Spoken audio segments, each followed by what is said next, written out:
सुधाकर बडगुजर यांच्या पक्षप्रवेशावरून आता भाजपमध्ये संभ्रम असल्याचं पाहायला मिळतंय। बावनकुळे यांना बडगुजर यांच्या पक्षप्रवेशाबद्दल काहीही माहिती नाही। सुधाकर बडगुजर यांच्या पक्षप्रवेशावरून भाजपमध्येच संभ्रम असल्याचं पाहायला मिळतंय। भाजपचे प्रदेशाध्यक्ष चंद्रशेखर बावनकुळे यांना बडगुजर यांच्या पक्षप्रवेशाबाबत कुठलीही माहिती नाही। आज सकाळी माध्यमांना त्यांना प्रश्न विचारलेला होता, त्यावेळेला त्यांनी असं म्हटलेलं होतं। पवन येवले आमचे प्रतिनिधी आमच्या सोबत आहेत, अधिक माहिती त्यांच्याकडून जाणून घेणार आहोत। पवन,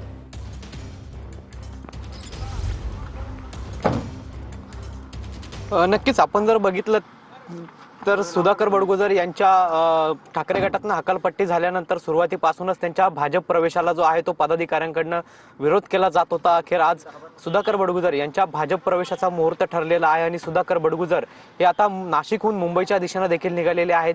खरं तर सीमा हिरे यांच्या विरोधात 2 वेळा निवडणूक लढवल्याने सीमा हिरे यांनी सुधाकर बडगुजर यांच्या भाजप प्रवेशाला विरोध केला होता। आपल्या शिष्टमंडळासह त्यांनी मुख्यमंत्र्यांची देखील भेट घेतली होती। त्याचबरोबर पश्चिम विधानसभा मतदारसंघातील जे आजी माजी नगरसेवक आपल्यासोबतच